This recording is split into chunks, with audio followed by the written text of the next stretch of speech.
The elephant calf had not moved in 11 minutes. Not a step, not a turn of the head. His trunk was raised, tip pressed to the glass, fixed on the small girl in the red fleece jacket, standing on the other side. Tom Baretti had spent 14 years in the field documenting African elephant behavior. He knew what fixation looked like.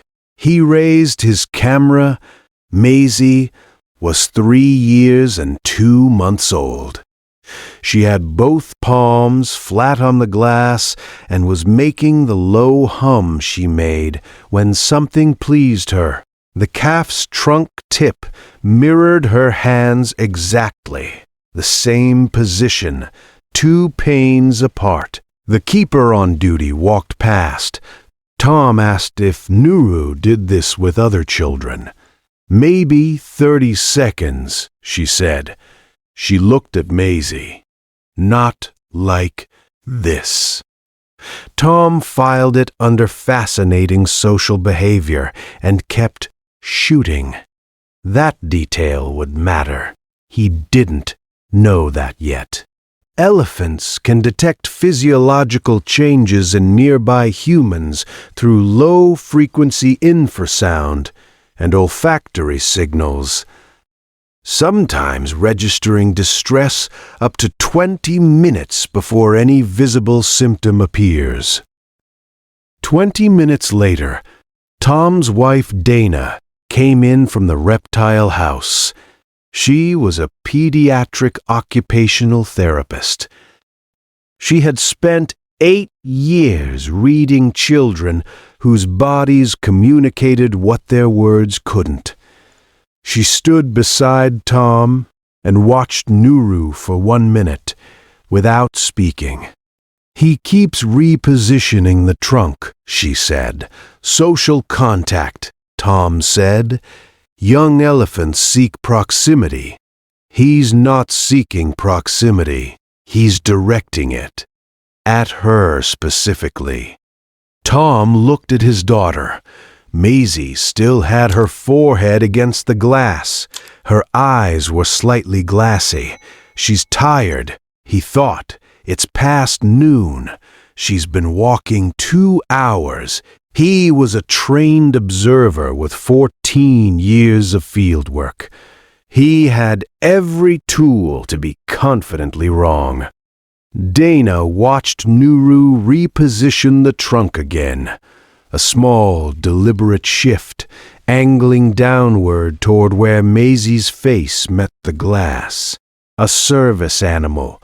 Working. She didn't say it out loud. Not yet, but something still wasn't right. They walked to the food court at 12:43.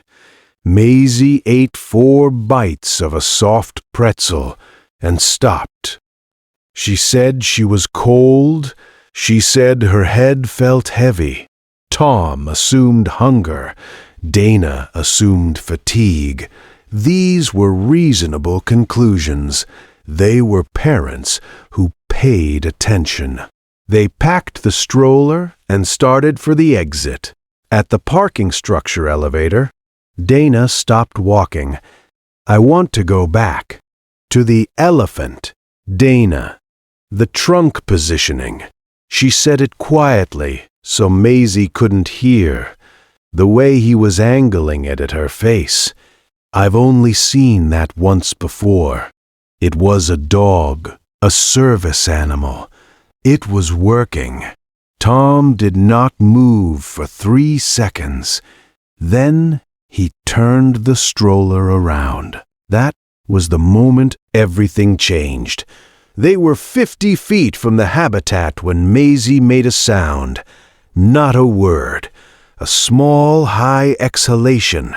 The sound of a bird startled from a nest.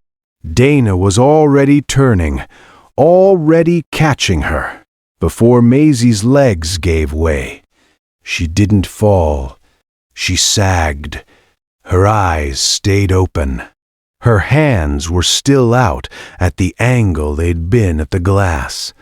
Tom was on his knees on the zoo walkway. Dana was talking, calm, fast, clinical. She's conscious. She's breathing.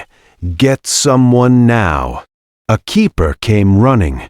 Then a zoo paramedic. Behind the glass, 60 feet away, Nuru had not moved. The glucometer reading was 41 mg/dash, clinically hypoglycemic. Maisie had been declining since breakfast. The pretzel had slowed the drop, but not stopped it. Orange juice, glucose gel, 17 minutes of monitoring. The trunk at the glass, Tom had called it social fascination. It was a detection sweep, the repositioning Dana noticed. She'd almost named it, and hadn't. It was targeting, angling toward Maisie's breath, her skin, the specific chemistry her body was releasing. The glassy eyes at the food court, they'd called it tiredness. It was a blood sugar crash in progress.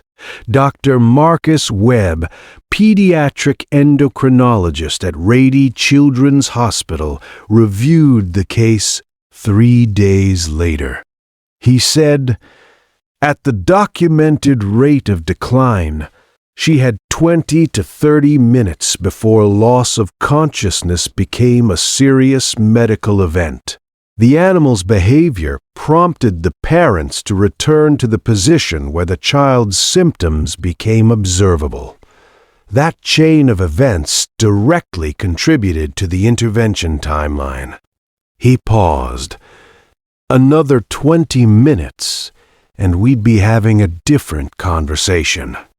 Dr. Elena Vasquez, veterinary behavioral neurologist at UC Davis, documented Nuru's behavior in a case report the following month. She noted that an Asian elephant calf's olfactory system contains more scent receptor genes than any other land mammal yet studied, including trained medical detection dogs. Elephants can distinguish individual human physiological states through airborne chemical signals, elevated cortisol, shifted glucose metabolism, early neurological distress. They do this not through training, through the bond mechanism of proximity and the sensory equipment they are born with. Nuru was 8 months old. He had never been near a medical protocol. He had a glass wall and a 3-year-old girl whose blood sugar had been dropping for 40 minutes. He stood at the glass for 11 minutes and did not look away. Tom sat on the zoo walkway for a long time after Maisie's color came back. Dana had one hand on Maisie's back and one hand over her own mouth.